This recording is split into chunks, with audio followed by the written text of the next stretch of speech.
Today we're having a look at, can you hear me? Yes, all clear. Thank you. Great. So today we're looking at lighting basics for kitchens and bathrooms. So a successful lighting solution can make or break a kitchen and bathroom. Today we're going to have a look at some of the basics of artificial lighting to give you greater insight into some of the considerations that we look at when planning lighting for these spaces. I really want to preface this webinar by saying up front that lighting is a very technical field and in many ways a science in balancing the complexities of what artificial light delivers to a space. So whilst we uncover some of the basics, there are so many different layers and parameters that can impact on the end result, many of which we don't touch in this session. It's really to give a broad overview. So today, as Kerry mentioned, we will explore some of the types of lighting that will help to give layers and depth to your kitchen or bathroom. And we will also look at the various types of light fittings and how to incorporate style when theming a space. We also unravel some technical considerations such as lumens, lux and Kelvin so that you can better understand how they impact on the overall lighting solution. And then we'll wrap up with showing some practical applications. So before I start, I would like to formally just thank HIA for inviting me and Designer Training Australia to present this webinar. For those of you who I haven't met, I'm the Training Manager at Designer Training Australia, and we are a registered training organisation delivering specialised training for kitchen and bathroom designers Australia-wide. It's great to work with HIA on this project and working toward a common goal of delivering quality training and professional development to the kitchen and bathroom industry. So to kick off, lighting is critical in delivering both the functional requirements of illuminating a space as well as aesthetic properties and qualities. When considering lighting in kitchens and bathrooms, we need to understand how the space is used and the changing needs of the end user throughout different times of day and importantly at night time also. When planning artificial lighting for interiors, we talk about three categories, which are ambient, task, and accent. This is a great little illustration here on the screen, and you will notice that the lighting arrangement incorporates those three that I mentioned. Ambient lighting as a pendant in the centre of the room, task lighting over the kitchen bench tops, as well as accent lighting positioned above the wall cabinets, projecting upward to give a gentle glow, and that accentuates the height of the ceiling. These varying light sources are used in combination to give depth and interest to a space. A well-considered and well-resolved lighting solution maximises the use of these three lighting types and layers them together to meet the varying functional requirements of a space. Ambient light, the first that I mentioned, is intended to provide overall lighting to the room. To some degree, this would have a similar effect to that of natural light in providing very general light to a space. So across the top here, we've got some downlights and they would serve as ambient light to the space. You may even find that these pendants may offer some general ambient light to the space. The next example shows task lighting. And this is catered to a specific task or activity that's carried out. In this example, we see some lighting as strip lighting under the overhead cabinets, and that's projecting down onto the bench top. And this will help to improve the functional requirements of general tasks in the kitchen, like preparing food, washing up, say cooking at a cooktop, and any other associated tasks.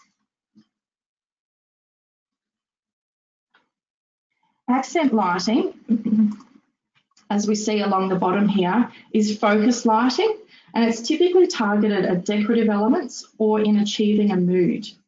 This could be subtle and it could include some backlighting. So the example that's shown here incorporates a low light in the kick detail around the base of a bath. The beauty in this example is that it adds to the ambience of the space, and it really reflects that relaxing nature of the bathing zone.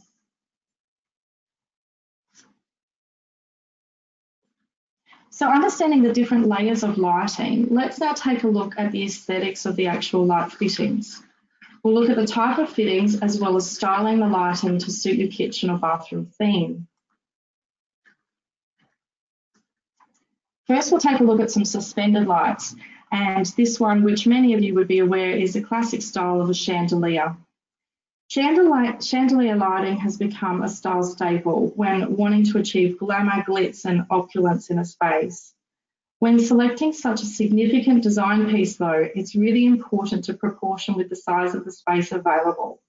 This includes the room size and, importantly, the ceiling height. If you have a standard 2400 high ceiling, a chandelier of this style would likely look out of proportion. As a feature light, this will deliver the best result when there is ample space to showcase the chandelier as a design statement. The opulence and that theming of a chandelier continues through in a bathroom. A chandelier can really play on the luxury of a space, and with a movement toward relaxation and the overall bathing experience, the chandelier delivers on this style.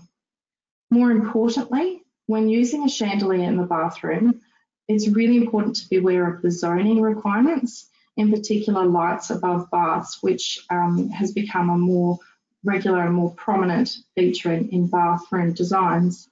Most chandeliers are not IP rated for use suspended directly above a bath, so don't be influenced by the beauty of photos such as this example. You can consult your electrician, as they may be able to modify the light to meet the standard AS3000, but this will likely impact on the warranty given by the light manufacturer. On a side note, since we have just addressed lighting over a bath and in a bathroom, relating to lighting in wet areas, I do just want to touch on a term which is called ingress protection, or typically abbreviated to IP. Ingress protection or IP ratings are assigned to lights to determine the protection that's given against solid foreign objects as well as water with harmful effects. So this table assigns numbers to each definition on screen. So you can see our first numeral down the left here and what it's coded to represent, and the second numeral along here in that vertical column, and what the definition is assigned to that number. So when selecting a light, for example, if we're going to select a chandelier, you would need to understand firstly if it has been IP rated and then what that IP rating is. So a light may, for example, be coded as IPX4. The X is a substitute for where there is no specific rating given to either the first numeral or the second numeral. So the case of IPX4, the X is the first numeral, and so it hasn't got a coding against that. The 4 would then correlate to this one here, which means it's protected against splashing of water. So this is a really important reference tool as a designer to make sure that when you're selecting and specifying lights, you consider the ingress protection and the IP rating that is assigned to a light and how that may then impact on the application of where it's positioned in a wet area. So furthering this conversation, I do just want to once again touch on something so you have general awareness. Zones, particularly let's look at bathrooms, for example, where we have different zones, and these particular zones correspond with diagrams, which I haven't enclosed. It's quite a complex reading as it is.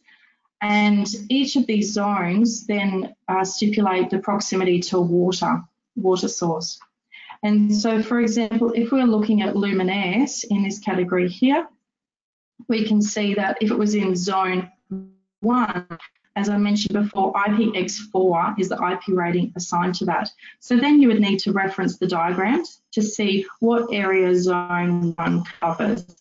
So this is once again a really valuable table and a tool as designers that you need to cross-check to make sure that what you're delivering on a design meets current standards.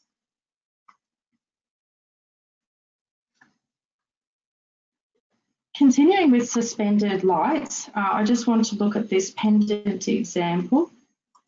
It's really popular to have a pendant scenario over an island bench, particularly. We see that quite commonly in magazines and design solutions. It is important though, you'll notice in this example, there's really high ceilings. And what I wanted to highlight from this photo is the suspension on the light. So when you're looking at pendant lights, they will stipulate a suspension. So if you have really high ceilings, you have to factor that in because the suspension may not be long enough to give you the task or the aesthetic requirements that you need to achieve in its application. So a couple of things you could do. You could have a chat with your electrician and see what options exist as far as modifying the light. You could also check with the manufacturer to see if they have alternative suspension options.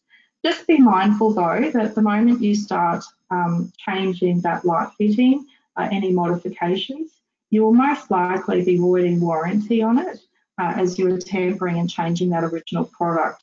So it's just really important to be mindful of that and evaluate your options up front, discuss with your client, discuss with the electrician before finalising any decisions and proceeding with purchasing of any goods.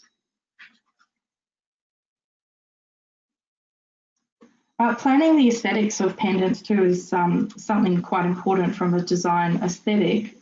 You'll see this example here adopts the rule of odd numbers to give good balance. It's a very basic design principle. We often see it with grouping of decorative elements, or in this case, chairs. But what I want to highlight in this example is the grouping of pendants.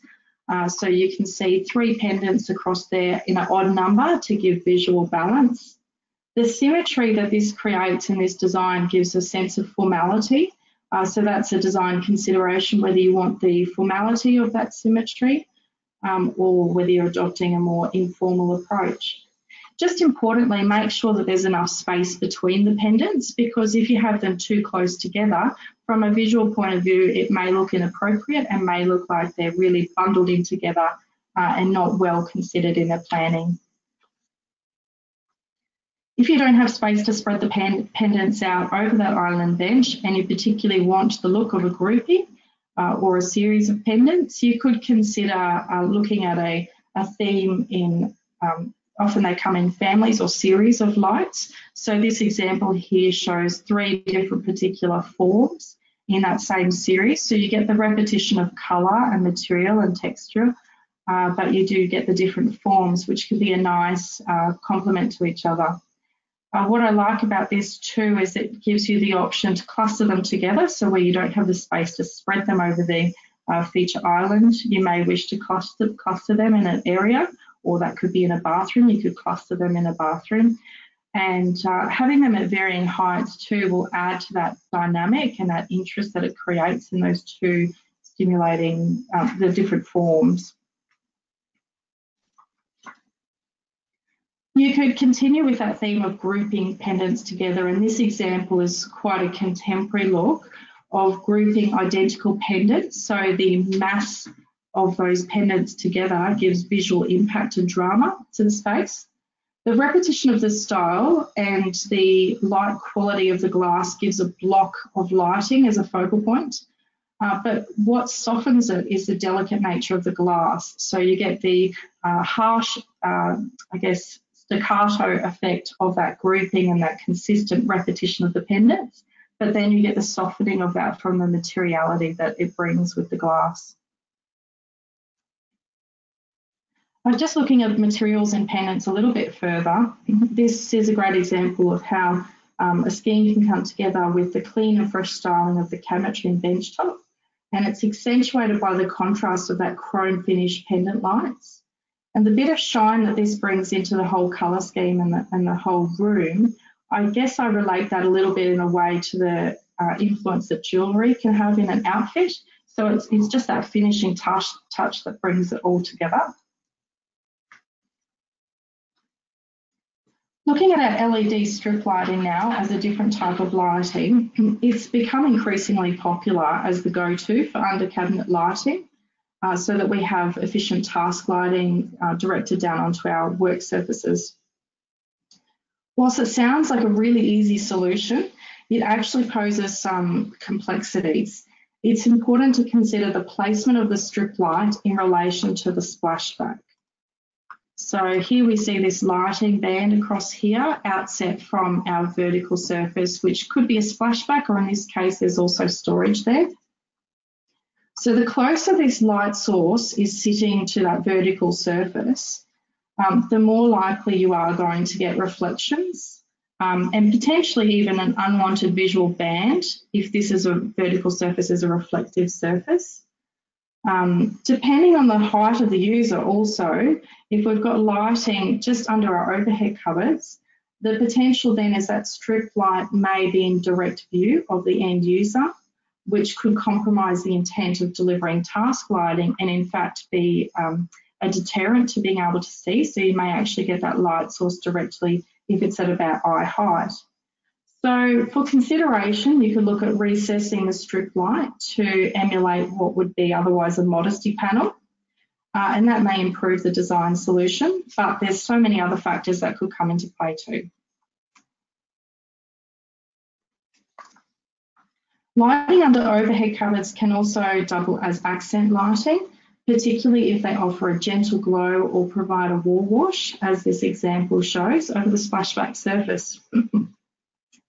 This is also an opportunity to consider the vertical surface that's specified for the splashback, as it can accentuate textural surfaces to give contrast through light and shade, which can be a really nice effect.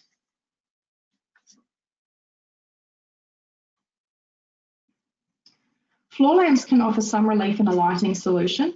It also gives the opportunity to introduce another layer of lighting in the solution, and due to the portable nature, it gives some flexibility with the scheme. You can see in this example on the right-hand side, there's a floor lamp in the corner, and that just adds another layer and dimension to the lighting solution, as opposed to primarily fixed lighting solutions that we would look at. So moving into task lighting for bathrooms, I want to take a look at this particular example where we have lighting over the top of bathroom vanity. Quite often this is a solution, a go-to solution. It's a very simple solution above the overhead or mirrored area, and it's projecting light downward over the basin. So this is good for general lighting. So if you just need to wash your hands or just general tasks, cleaning at the basin, this lighting solution may be successful. But when we're looking at efficient task lighting, it really doesn't deliver on the general requirements that we would want to achieve in a bathroom at the basin. And to just, I guess, extend on that thought, I want to show you a couple of examples. So this particular image of a man's face has the lighting projected down from an overhead position, projecting down onto the face. So if you can picture this person standing in front of the vanity in the mirrored area with the light projecting down, you'll notice really strong shadowing that occurs around this eye area here and around this beard area here. So if we put this into the context of a man shaving and looking into the mirror or the mirrored overhead cupboards, the lighting that's coming from overhead is really going to compromise the functionality of having task lighting to perform these duties. Likewise, if we take specifically the shadows around the eyes, if a lady is doing eye makeup, you can see that the overhead lighting would create quite a struggle in gaining good visibility, which is the purpose of our task lighting. Showing you another example, this is showing with the light source directed from the right-hand side, so coming in from the right-hand side or her left-hand side of her face. And what this actually highlights is the improved visibility that we get to the side of the face. So unlike that previous photo, we can now see good visibility through the eye and all along the cheek through to the chin area. So if you put this into the theory of lighting over a bathroom basin in the vanity, you can see we've got increased efficiency and visibility in that lighting coming from the side rather than reliant on overhead lighting, which was creating our shadows. So this is an example where it's reliant purely, in this case, we've got overhead lighting. And once again, looking at the inefficiencies of it, if we have ceiling lighting here and someone standing at the basin, we're in fact going to get more shadows because that light source is behind us.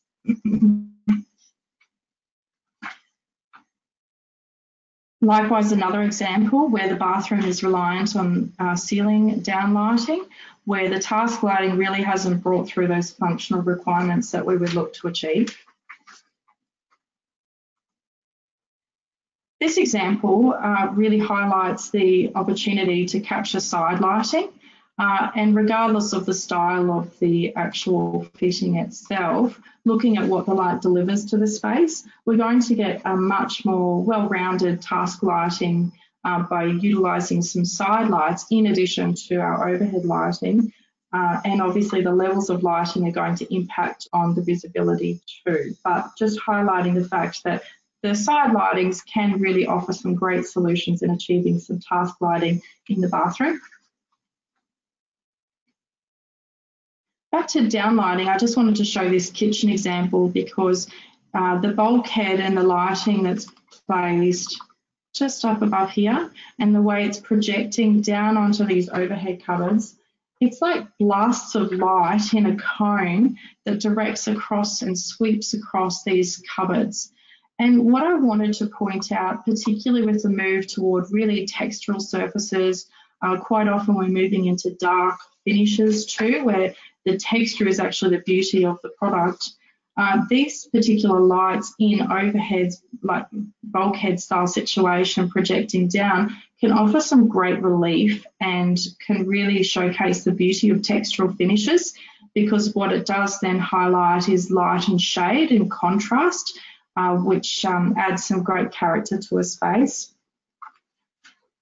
Can also help break when you've got a palette such as this, where it's a very monochromatic colour scheme, so very consistent colouring. Those blasts of light that come down can offer some relief, some visual relief, so that rather than just that one consistent colour, we get light and shade through there.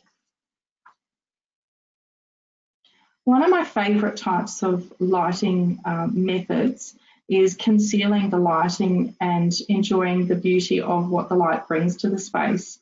So in this particular example, we see what I would call a light well.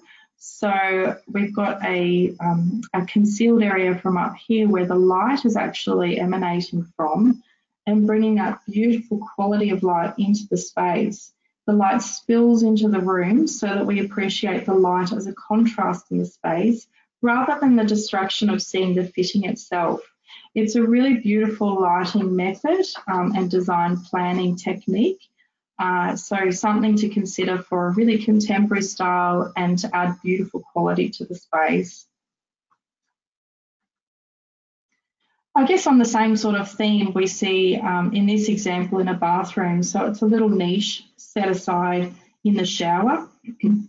The concealed lighting offers a very architectural feel, and you can see from the sterile nature of those grey tones in the tiles, the lighting offers some really delicate relief.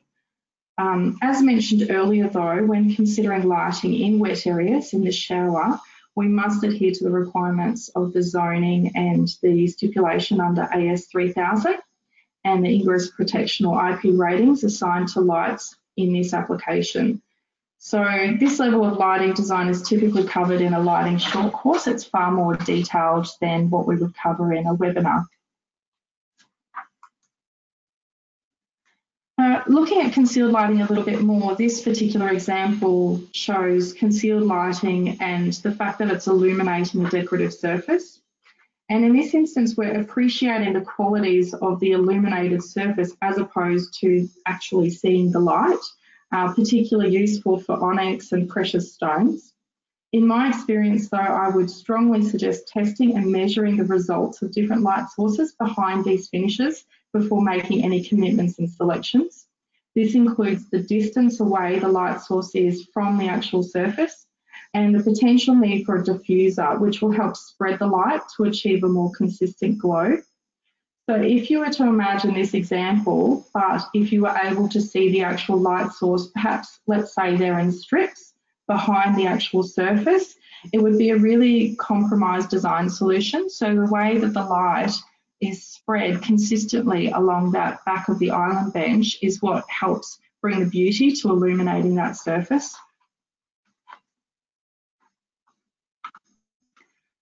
So understanding some of the categories of lighting, I'd now like to take a look at some aesthetics of the light fittings and the styling to work in with your kitchen and bathroom themes. So farmhouse and character style kitchens still play an active role throughout Australia. And these particular pendants in that antique style look really accentuate the farmhouse theme.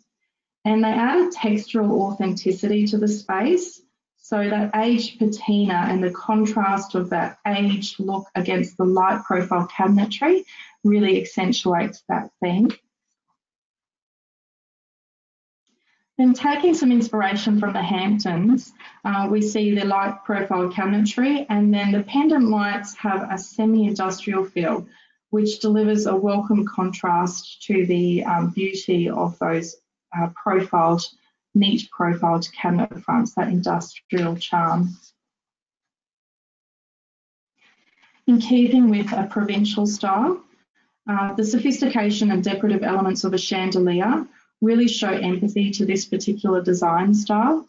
So because we have such ornate detail in the corbels and sconces, the dentin mould, the capping, really tying that through then with a beautiful chandelier will accentuate that style and show empathy to the space. The light in this particular instance over the island bench could potentially make or break depending on the direction and the style of the selection. Industrial styling is also very popular. We see a lot of greys and blacks and metal finishes. Also, the use of track lighting is very popular, and I guess another more traditional exposed trapeze lighting can really complement industrial styling. Also with track lighting and trapeze lighting, you gain a lot of flexibility and able to direct the light to where you need it. So there is some flexibility once it's installed to adjust it and direct it to different locations. A little bit of a nod to Scandinavian style. We see this example with bleached wood grains and white on white tones. The simplistic styling of this pendant in the bathroom complements that tone on tone palette. So it's really about just a gentle colour scheme and really simplistic styling. In contemporary lighting, we see a big focus, as I mentioned before, on concealed lighting. With the increase of dark palettes and moody bathroom spaces, concealed lighting can add a layer of mystery and intrigue, which has a certain beauty and quality. So you can see from this example, trying to actually see where the light is coming from, but we're getting a lot of light and shade and interest and intrigue, and that adds to that moody feeling that it creates. So finding the right bulb.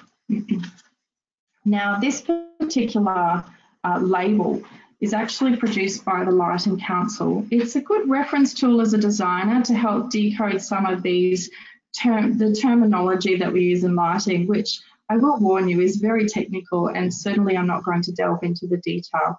But I did just want to highlight a few things that might give you a head start when you're looking at some of the performance characteristics of lighting. So some of the key ones I'd like to just point out in the luminous flux up here, that's our light output. So when you're looking at a light bulb, you would then see the term lumens used. So that's the light that comes out, as opposed to the lux, which is the light source where it hits a certain plane. So luminous flux is measured in lumens, and that's the lighting that comes out. Another key one, which I will expand on a little bit, is our colour temperature, and the technical word that we use for that is Kelvin. When we look at what the scale is, more commonly known in layman terms to warm and cool and daylight. But from a technical viewpoint and specification, we would always refer to the Kelvin number, which correlates to the colour temperature. And there's a few other terms on there that you may or may not be familiar with. The colour rendering index is quite often difficult to identify. A lot of suppliers don't make that information available. So the key ones you really will be able to locate more easily. are going to be your lumens, which is a critical one, and our colour temperature, which is our Kelvin. So expanding on that conversation of Kelvin, I want to show you this diagram, and I guess to put it into some context, we could compare a candle burning, so that little glimmer of light that comes from a candle.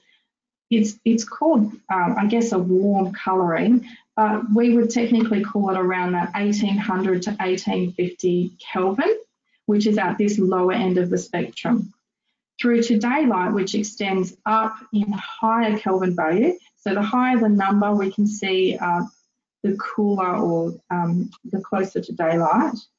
And you'll get a bit of a feel from this colour temperature as to where the different Kelvins sit on that colour spectrum. So when we're specifying light, I would specify, for example, 3000 Kelvin as opposed to a warm light.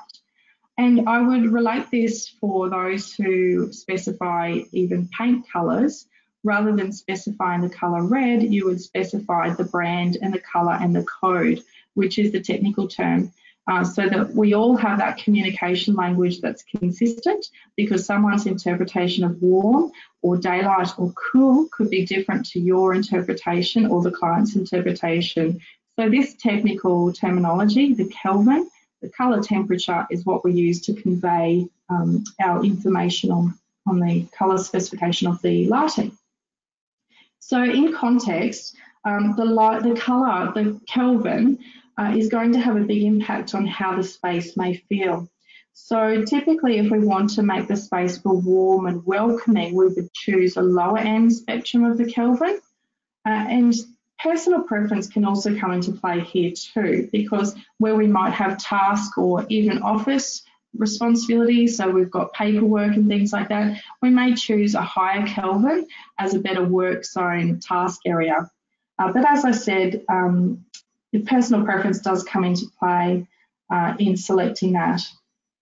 It is really wise though, when you're selecting colour temperature, to look in context with the colour scheme that you've composed for the kitchen or bathroom, because the colour temperature can have a huge impact on how we perceive those colours, finishes, textures and materials. So let's take an example of a wood grain, for example. If we have a lower Kelvin range colouring, it's really going to bring out those warm tones of the timber. The higher we go in our Kelvin rating, the more it's going to strip back that depth and contrast that you get from the warmth of the wood grain. And if anything, it's going to strip it back to give a really muted palette. This might be something you want to achieve to give a really contemporary look, but it's just important to consider this as part of your decision-making process when you're selecting a lighting solution.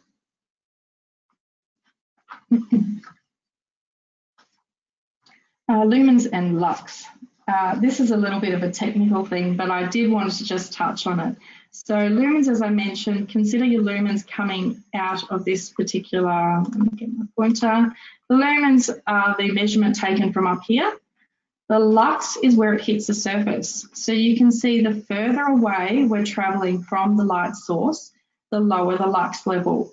And why this is important, particularly when we're looking at task lighting, so let's say in the instance of a kitchen bench top, the lumens is less important to us than the lux level at the bench top.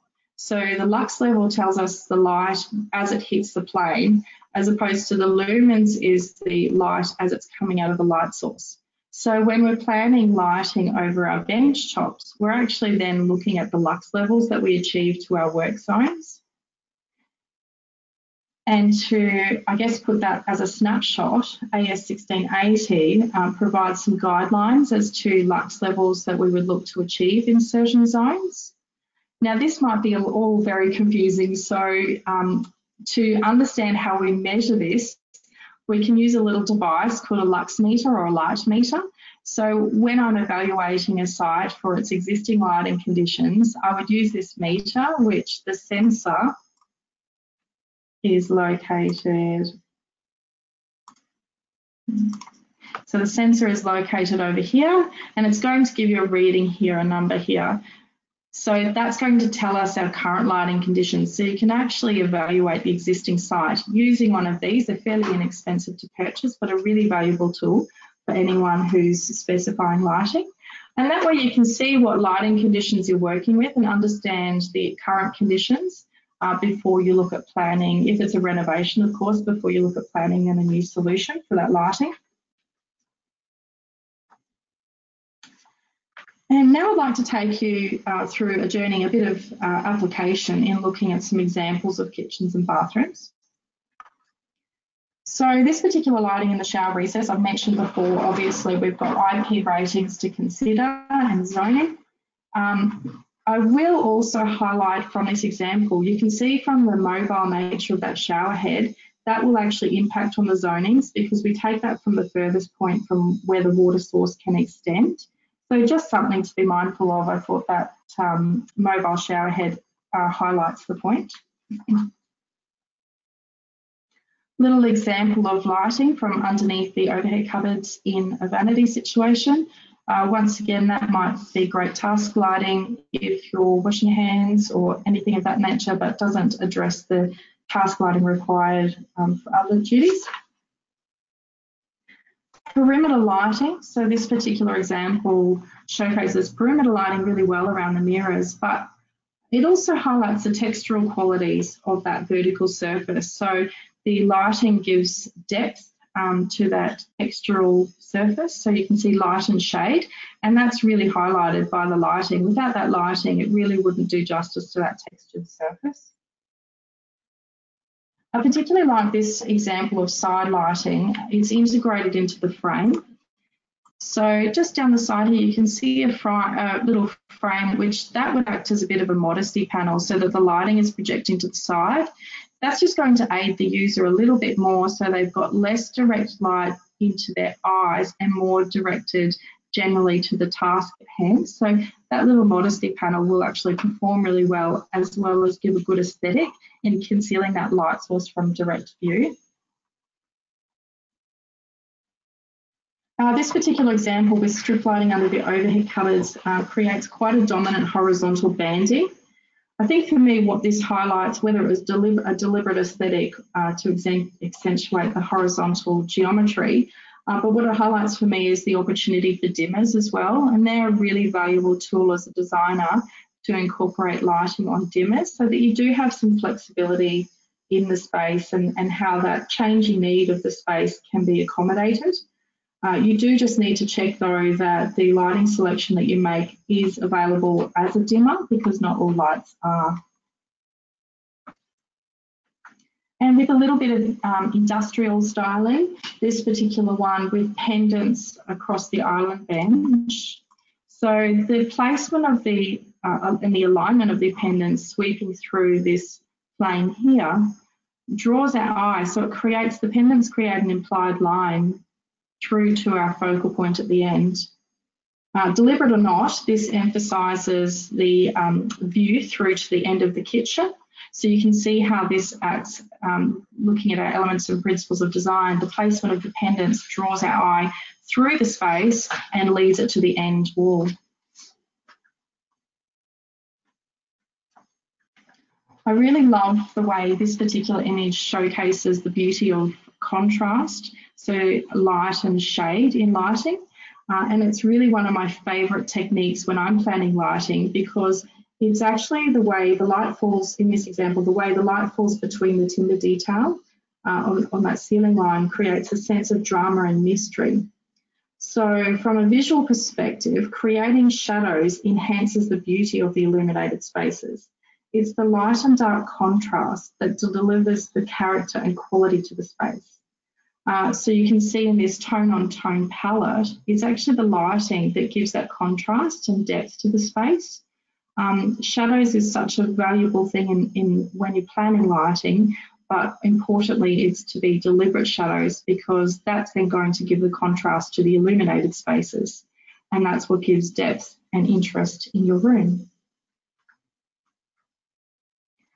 This one just shows how the task lighting is identified and addressed in that bathroom vanity around the basin and the side lighting around the mirror. Once again, style is very much a personal thing, so it's more the fact that the task lighting is achieved and it will function beautifully. But then we see around the bath area, we see lower level lighting, so that it creates a more intimate, relaxed space. So some definition and contrast between our task lighting and our relaxation zone. This particular example, I wanted to highlight the complexities of mirrors and reflective surfaces. And surfaces are assigned reflectant value levels. We don't get into that detail, but in a very simplistic example, this full glazed, so mirrored splashback really emphasises the point of how materials can impact on your lighting solution. So on the wall that we can't see, which is mirrored through in here, we see a shelf, a nib wall and a shelf, and a lighting solution that illuminates this space.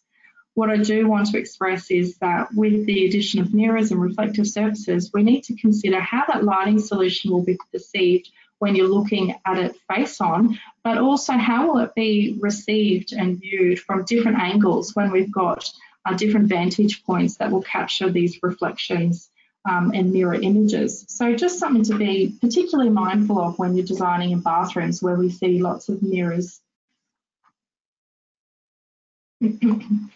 Pendant lights are a really good solution too in offerings of task lighting. So when we're wanting to achieve some side lighting for task lighting, and you'll notice that this is a pairing of just two pendants, contrary to my earlier comment about favouring odd numbers. What I do want to express here is the way that it's balanced. So the use of just two pendants here is counterbalanced by the basin being offset on the left. So we've actually achieved its counterbalanced with the two pendants and the one basin to get an asymmetrical balance. So I just wanted to point out that there are ways that you can achieve balance with not sticking to a traditional odd grouping, but you do need to put a little bit more consideration into it. The end result, though, you do create with an asymmetrical balance a bit more drama and interest and intrigue in a space. Likewise, this example, I guess, carries on from a bit of a pendant style. You can see the really simplistic cylindrical lighting on either side of where the main tasks would be performed, offers some task lighting to the space. And once again, some pendants to the side so that it delivers some task area at our basins. A little cluster of pendant lights on the left-hand side suspended down from the ceiling, and a nice little detail of some lighting that accentuates this little shelf detail that runs the perimeter of the space. So a little bit of lighting to offer some visual relief across that space. This is a great example to show how the selection of the light is so important in considering how the light's going to be thrown through the space. And what it highlights across this ceiling is the detail of the actual light fitting and how it projects light and shadow across the ceiling. Just something to be conscious of. This might be the desired result that the designer wanted to achieve. So it's just important to be deliberate about your decisions rather than, I guess, accidents occur when you're selecting lights. It may not be what you had intended. So just to consider how this light fitting can impact on how the light is thrown through the space. Likewise, with pendant lights with coloured, I guess, coloured domed interiors, they can impact on what light is carried through the space and how the colour of the light fitting can also be reflective of changing the colour or the Kelvin of our light itself. This strip or bar that suspends over the island bench offers great task lighting where we're not worried so much in this case about shadows. Typically when we're standing at the kitchen bench, if we've got overhead lighting which is just behind us, it's going to cast shadows over that main preparation area. So this is a great architectural feature, really slender and sleek for a contemporary style, and it's going to offer really great task lighting over the kitchen bench. This example of some pendants shows how the beauty of forms can work in your whole scheme. So the selection of the three pendants, you'll see the style of them emulate the style of the stools in many ways. So they're really sleek forms and the colour tones beautifully and the styling tones beautifully. So it's just a great example where the designer has been consistent with their colours and tones and textures and forms. So that gives a really cohesive scheme. I don't want to overlook the lighting inside cupboards. So making sure wherever you've got task zones, whether it's on your main kitchen bench or in behind cupboards, having the ability to have good visibility through your light selections. In this case, it could be a little appliance cupboard or a walk-in butler style pantry, making sure that you've got your lighting solution so that that's going to be an effective, useful area. And this one is just to really highlight, don't be afraid to be bold. Sometimes really bold statement lighting pieces can offer a great visual impact in the space. But just going back to my previous comment, make sure you've got the space to do it and think about the proportions of the detail in the whole scheme. So what's the size of the light in relation to the whole space? Because you don't want something that looks out of proportion. Something sculptural can add some interest to a space. This particular one with some glass and a metallic metal finish offers some architectural relief, bit of a sculptural element. Some uplighting, and that spreads the light up and down in this instance so that we really highlight that textural quality of the tile on the splashback. Once again, you can see on the left-hand side over here, the way the light carries and offers some textural relief with this tile detail. So because it's raised and recessed in certain spaces, we're going to get light and shadow, and that really brings out the beauty of this tile. If you had this tile and you didn't have that lighting detail over it, you'd potentially lose the impact and the intent of what this visually creates with that detail in the tile. This was just a great example of soft lighting that really you don't see any one particular light source or method that stands out. It's just a beautiful wash of light through the space and really well balanced. On the topic that I mentioned about reflective surfaces and what light can do when you've got reflective surfaces, I just want to draw attention to this reflection down here. So when you're specifying lighting and the application and placement, just be mindful of what the reflective surface is going to capture. So this is a light from underneath the vanity and it's reflecting onto the glossy tiles. Just something to be mindful of. Sometimes it can't be avoided, other times more consideration can be given to improve that scenario.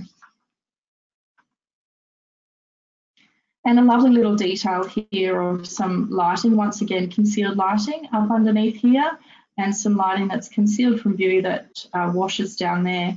It offers some beautiful washed light, so it's not intense or it's not offensive. It's just a beautiful washed light that brings some great beauty to the space. In this example, it really highlights the lack of lighting, and it's just worth drawing attention to the fact that range hoods, of course, do have lights inbuilt in most cases, but you need to then think beyond that. And this particular example shows the fact that this lighting solution extends under the overhead cupboards. And then when it comes to the range hood, you see these particular lights through here. And then once again, it carries through to strip lighting. So I guess the lesson learned here is when you're selecting your lighting, do pay attention to what lighting is integrated within the range hood. And that's also to the extent of how the light's going to throw. So what sort of cone it's going to throw, the colour, so the Kelvin, the colour temperature that we talked about. Because it may look quite unsightly if you get a gentle glow of light through here from some soft strip lighting, but then you get some big cones through here that are a different colour temperature and there's no consistency or cohesiveness in the lighting solution. So just consider with the range hood selection what that brings to the space. And then of course we've got the beautiful range hoods as seen by Elica that offer both a beautiful aesthetic as well as offering light to the space. And so I've snapshotted this into some top tips when designing lighting for kitchens and bathrooms. So the first tip I've suggested is avoid a grid-like system. So see in this ceiling arrangement, we've got a really rhythmic grid-like system. I guess where I say in this conventional lighting layout, it really lacks then the interest and excitement. So if you separate your lights onto different switches and consider a less consistent arrangement, a less grid-like arrangement, you're going to get a lot more interest and less sterile impact than what you would in this strip light arrangement, which is a very conventional grid-like system. Also, splitting the lights onto different switches, you're then going to have the more energy efficient and flexible solution. Layering, so another one of my top tips, layering all types of lighting, so ambient, task and accent, and use it in various levels to create drama in your design. So this is a beautiful example where we see lighting at all different heights, different intensities, different colour temperature, and it's all deliberate. It works cohesively. Concealed lighting to give an architectural style and highlight the beauty of the quality of light rather than the fitting, a great architectural consideration. And play around with light and shade in your lighting plan, as this will play on the forms. Shadow is what helps us understand shape, form and texture, but importantly, they need to be planned shadows. They need to be deliberate so they don't compromise the function. So that's a wrap on lighting basics for kitchens and bathrooms, and I'm going to hand back to Kerry for any questions that may have come through. Okay, thanks for that, Lisa. I know I've certainly been taking notes because, as we talked about, I'll be planning a house shortly.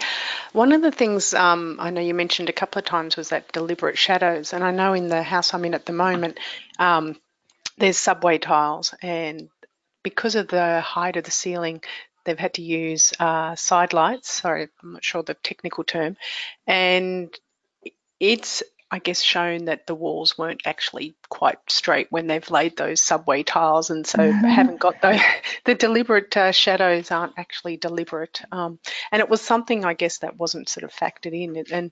And do you see that often, you know, with renovations, I guess, especially? Yes, look, that's really interesting because lighting does have the ability then to highlight qualities that maybe we don't want. So for example, I've done lighting that projects up onto a raised ceiling, but then you have to be really careful about that because if you've got plaster on the ceiling, you're going to see joints and all the junctions and any indiscrepancies. And cobwebs.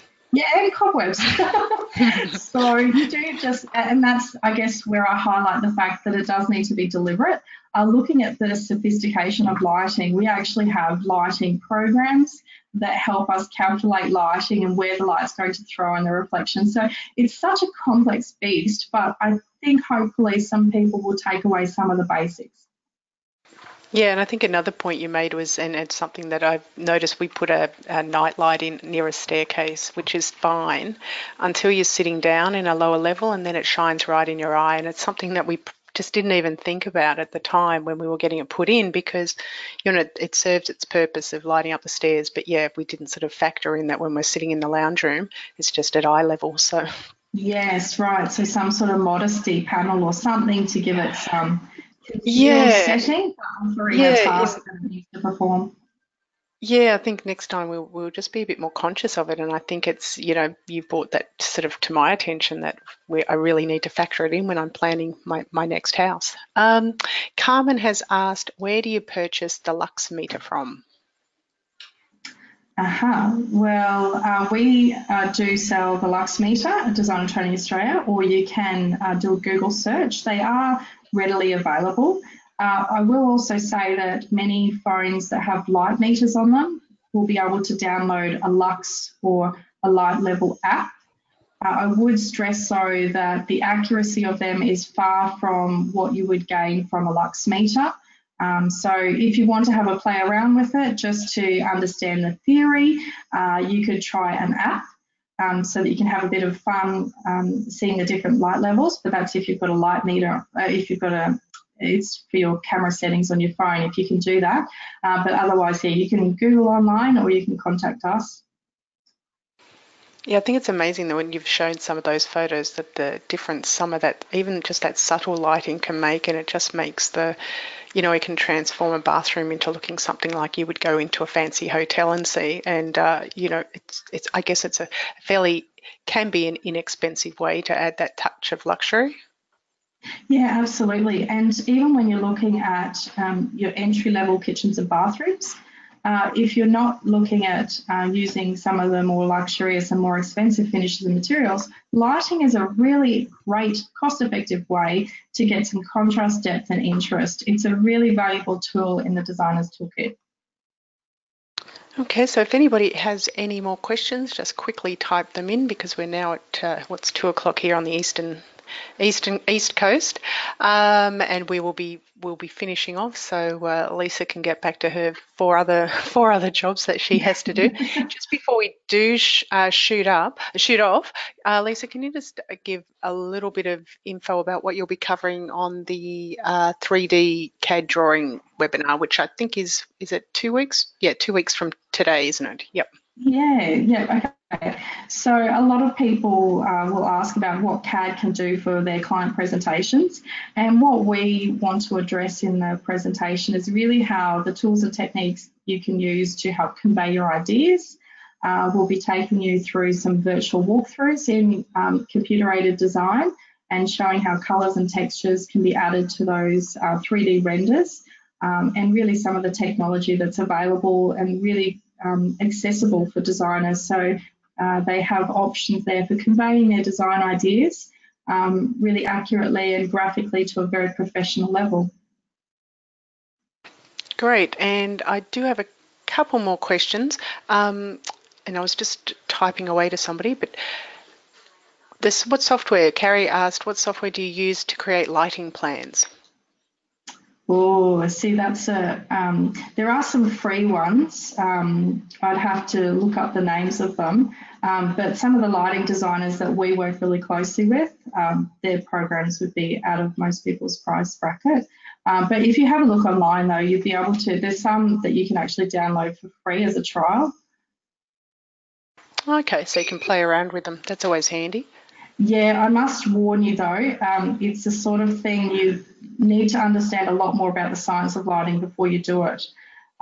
You'll have people who have been professional lighting designers for 10, 20 years that use this sort of caliber software. And so if we've got a really advanced project where we need to engage that sort of service, as an interior designer and kitchen and bathroom designer, we would outsource that sort of work.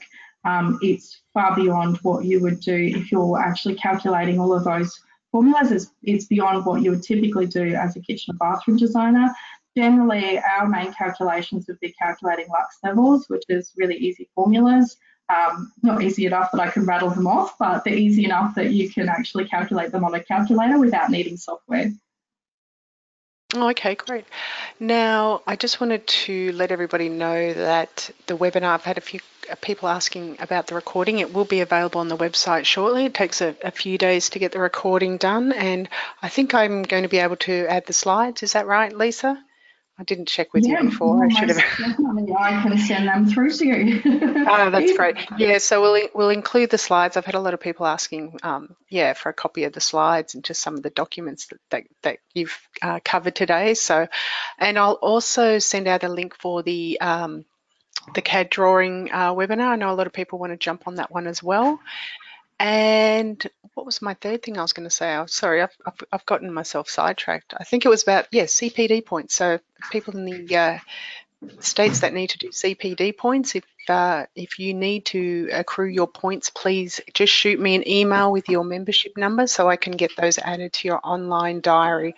I can, if you give me your member number, that makes it a lot easier for me. And if you shoot me the email, because not everybody needs CPD points, and when I have over 80 or 90 people jumping on, it's easier if you let me know. So, and that goes for any of the other webinars that you've done.